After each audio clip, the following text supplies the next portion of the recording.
Hi, Laura Kombrink here. I am a realtor with EXP Realty, and I serve the communities around Scott Air Force Base.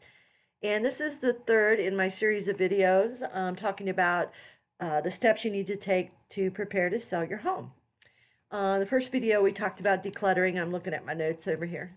And in the second video, we talked about freshening up a bit. And today I want to talk a little bit about repairs. So you've decluttered.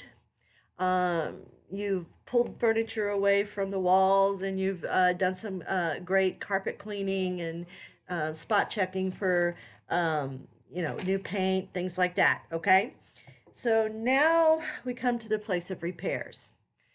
So you've been in your home a while, and so you know all the little quirks that your house has, right? So for example, the ceiling fan is a bit wobbly. The faucet in the kitchen drips just a little bit. Um, the garbage disposal is a little bit picky and quirky. A couple of windows stick here or there. So, things like that you need to walk around and look at because when when you want to sell your home, you're looking to get the highest price possible for your property, correct? And when a buyer walks in the home, they want to get it for the least amount of money possible. And so when they see these little wonky things going on, that's on their little checklist. Ooh, I'm going to negotiate a lower price. So it's best for you to eliminate all those little stupid nitpicky things. Maybe a switch plate cover is off and it needs to be replaced. Maybe the kids were playing ball in the house and put a hole in a wall somewhere, or maybe one of your dogs chewed up, the frame around a door. I've seen that before, where the doggies were stressing and chewed and clawed at it. That's the kind of stuff you need to walk around and look at and start making those little nitpicky repairs. I recommend you do it before we put it on the market. Okay.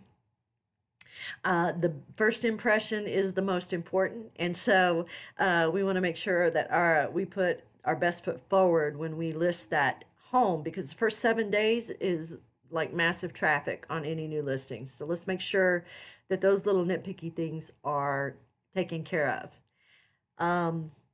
Another thing that we want to talk about here is the obvious repairs. We just spoke about what about the things that are not obvious? So during the home buying process, if a buyer offers a contract, there's going to be an inspection. The buyer's going to want to know what may be hidden that needs to be taken care of, or what may not be so obvious that may be an expense for them after they move in. They don't like surprises. And you as a seller don't like surprises either. So we're flowing and moving towards closing. We've got a contract, everything's looking great, and all of a sudden, some repair issues or safety issues come up because of the inspection. So what a lot of my sellers will do is they will go ahead and have an inspection themselves before they put it on the market. So they hire an inspector. The inspector comes through and he checks your systems, your roof, your basement. He goes through a whole lot of things. And he can point out to you things that may be out of code.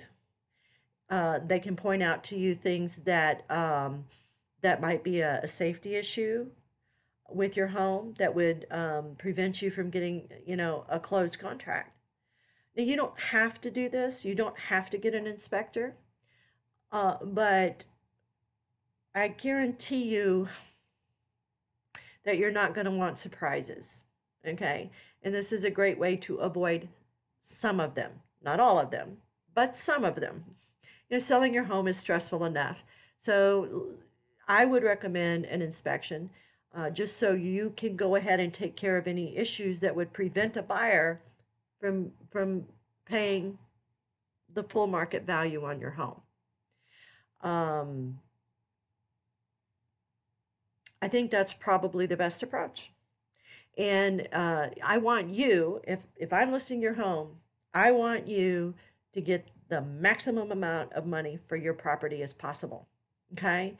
And little things like systems that are broken, things that are out of code, just little things like that, safety issues, foundational issues with your home can cause you to lose money in getting the sale and getting the price that you want for your home. So that's repairs. My next video, I'm going to discuss, oh, one other thing on repairs.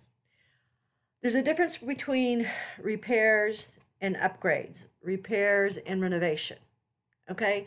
Repairs are things that should be done, maintenance on a home, drippy faucets, leaky roof, new shingles being needed on the roof, things like that. Those are maintenance issues. And then there are renovations and upgrades.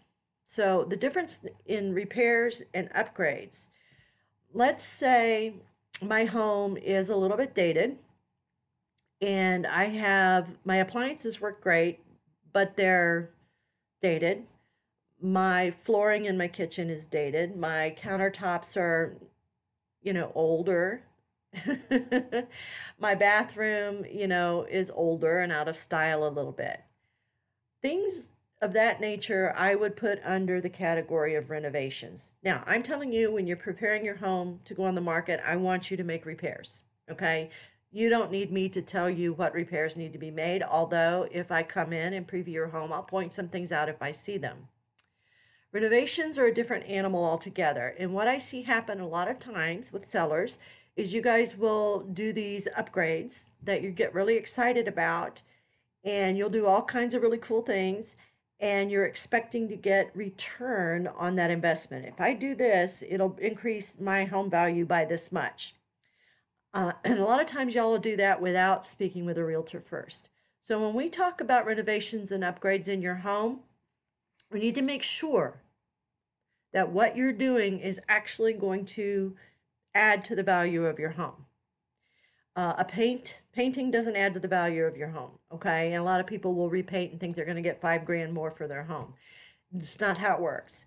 So before you invest the time, the money, the energy into, and the heart, it's a pain in the butt to renovate anything while you're living in a house.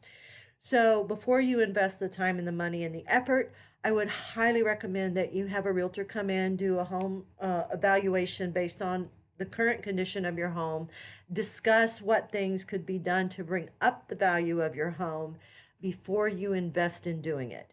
And I'm happy to do that for anyone that wants me to come in and take a look and see what needs to be done to increase the value of a home, or if anything at all needs to be done.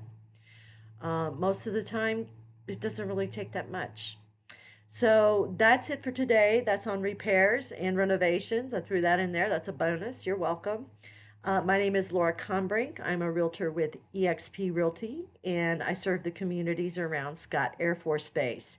If you have any questions, look below the video here. You're going to see all the kinds of contact information. So reach out to me, and I hope these videos are helping you out. Next video, we're going to talk about how to choose a realtor.